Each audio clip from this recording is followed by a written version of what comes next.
Hey, I'm here outside Aldi, which is my favorite grocery store. And if you've got one near you, you know exactly why. And if you don't, you need to move. But today, we're talking veggies. Now, not all veggies are created equal. Some will stabilize your blood sugar, fight inflammation, and keep you feeling great all day long. Others are gonna spike your insulin, they're gonna zap your energy, and you're gonna be wanting a nap by 2 p.m. So today I'm gonna show you the good, the bad, and the ugly. And just wait till you see the super trendy vegetable that's all over the place on social media right now that people are buying because they think it's healthy, but it's really just making things worse. So let's go shopping. I'll show you what makes the cut and what gets left behind.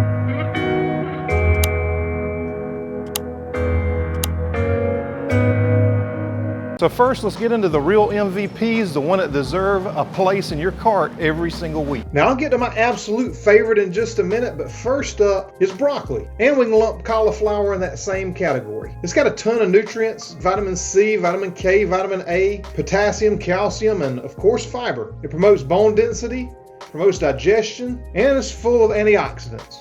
It may have anti-cancer properties. It's going to help with your bone health, your heart health. It's anti-inflammatory, and it's going to help your digestion and improve that gut microbiome like I always talk about. It's also pretty low in calories, so if you're looking to lose some weight, this is a great choice. Next up on the list is cabbage. Cabbage can be made into the superfood sauerkraut like I showed how to do on the video. I'll link right up top and down in the description. Any fermented foods that you can get in your diet are great ones. But even if you don't want to make sauerkraut of it, cabbage is awesome because it can help manage diabetes, promote digestive health, heart health, can reduce cancer risk, and also is rich in nutrients like vitamin C and vitamin K, and potassium and iron. Next up on the list is zucchini or yellow squash. We can put those both together in the same category.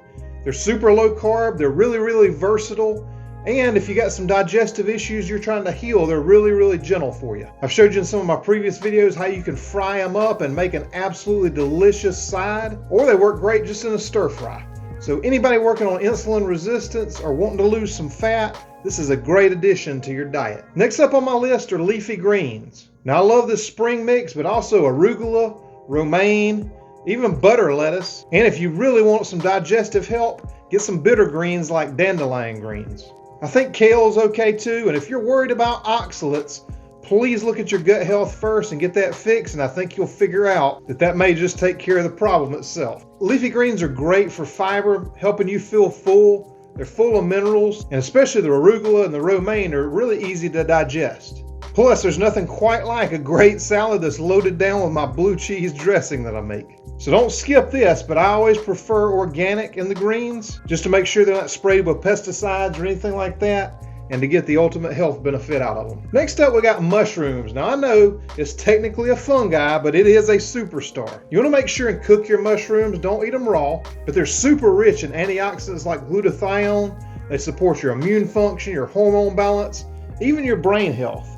Mushrooms are one of the superfoods that don't get talked about nearly enough. I could do a whole video just on the benefits of mushrooms, so maybe I'll save that for later.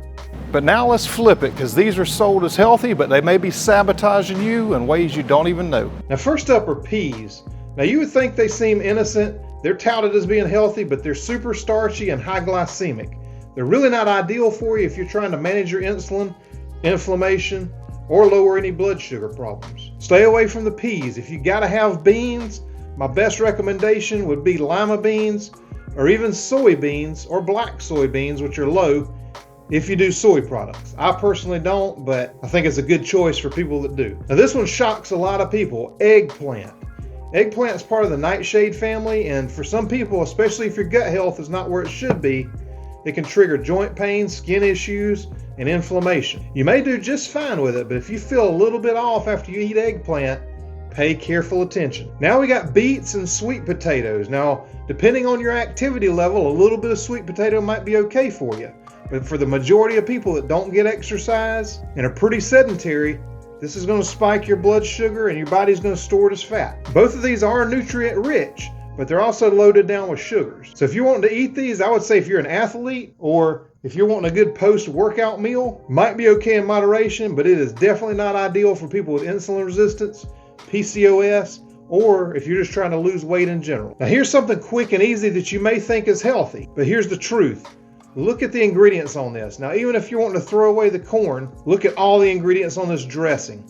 It is a whole lot better to make your own dressing at home, and it's easy to do. I've got several recipes on how to do it. So ditch these things. Just buy the big tub of leafy greens or spinach or whatever you want to eat. Top it with some other healthy veggies and a homemade dressing. Leave this stuff alone. You're taking perfectly good veggies and topping it with inflammation. So what's the one trendy veggie that was sabotaging me worse than I knew? Well, speaking of corn, it's corn. It's popping up all over social media right now, making elote or Mexican street corn. People were throwing it in salads like I just showed you, putting it in tacos, stir fry. I even saw it in smoothies.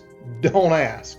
I used to think it was harmless, but once I cut corn out of my diet, my energy was steadier and I wasn't craving sugar 2 hours later. Corn, especially now the way it's bred to have a higher sugar content to make it more palatable, and I would say addictive, is not going to be your friend if you have insulin resistance, diabetes, or a part of the 83% of everyone in America that is metabolically unhealthy. And that number is growing around the world as well.